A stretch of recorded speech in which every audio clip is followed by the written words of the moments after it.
Sweden and Finland were all set to join the NATO. But then Croatia stepped in and played the Bosnia and Herzegovina card. Now Croatia's demands must be met, or it will stall the NATO membership of Sweden and Finland. Here is an explainer of what's going on. Hi and welcome to TFI Global, the foreign affairs and geopolitical analysis arm of the TFI Media Group. I am your host Atul Mishra. Sweden and Finland are being welcomed with open arms by NATO. These historically neutral states have suddenly decided that they need to be part of an alliance that played a big role in Ukraine getting caught in a bloody war. Sweden and Finland are doing the one thing that infuriates Russia the most. They're joining NATO. Let me put this in perspective so that you know how absurd their NATO bid is. North Macedonia and Albania are yet to begin accession to the European Union. Bulgaria and Romania are not allowed to join the Schengen area within Europe. Kosovo has still not been recognized, while some countries cannot even make the cut for the Schengen. How is it that a NATO red carpet can be rolled out for Sweden and Finland? Here is the interesting part. This analogy is not of my making. In fact, the president of Croatia, Zoran Milanovic, uttered these exact words last month. He said that Finland and Sweden could not join NATO before the election law in Bosnia and Herzegovina was changed. Croatia's foreign minister Gordon Grlic Radman last week said, without an election reform, the coming elections based on the existing election law would be illegitimate and election engineering would continue to the detriment of BiH Croats. Croatia is now saying that the accession of Finland and Sweden can be discussed, but it is a very dangerous adventure. Croatia has brought to life an important issue that for most of the world did not even exist. You see, Bosnia and Herzegovina are composed of three ethnicities: Bosniaks, Serbs and the Croats. Croatia therefore feels a sense of responsibility towards the Croats that live in Bosnia and Herzegovina, most of whom have dual citizenship.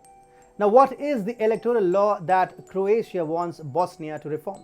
To understand this issue, you must understand the government setup of Bosnia and Herzegovina.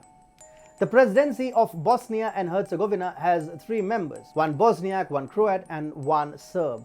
The Parliamentary Assembly of Bosnia and Herzegovina has two chambers, the House of Representatives and House of Peoples. House of Peoples has 15 members. 5 Bosniaks, 5 Croats and 5 Serbs. Bosniak and Croat members of the House of Peoples are elected in the Parliament of the Federation of Bosnia and Herzegovina, while 5 Serb members are elected in the National Assembly of Republika Srpska. The government of the Federation of Bosnia and Herzegovina needs to be composed of 16 ministers, 8 Bosniaks, 5 Croats and 3 Serbs. With time, the demographics of any country undergo change, so Croats need to protect their own political representation in Bosnia and Herzegovina to ensure that the Bosniaks do not get overrepresented at the expense of Croats. So in 2017, the Croatian National Assembly stated if Bosnia and Herzegovina want to become self-sustainable, then it is necessary to have an administrative territorial reorganization which would include a federal unit with a Croatian majority. To that effect, Croats have been demanding that the electoral laws of Bosnia and Herzegovina be reformed to protect their interests. Croatia too has been throwing all its weight behind such reforms, yet little is being done by Bosnia to fulfill the aspirations of the Croats.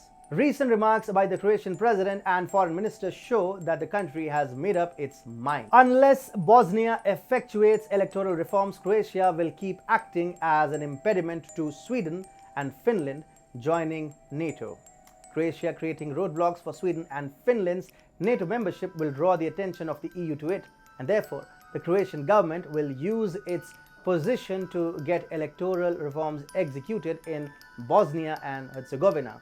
If the electoral reforms get passed, Croatia will wholeheartedly support Sweden and Finland's bid to join NATO. Croatia has thus sent a resounding message across. Of course, now it is pretending to backtrack on its position, with Foreign Minister Gordon Grlic Radman saying the NATO membership of Sweden and Finland should be separated from electoral reforms in Bosnia and Herzegovina. However, the EU knows that the Croatian president's remarks were not a slip-up or fluke. Croatia has given an ultimatum to the EU, and now it is upon Brussels to act accordingly.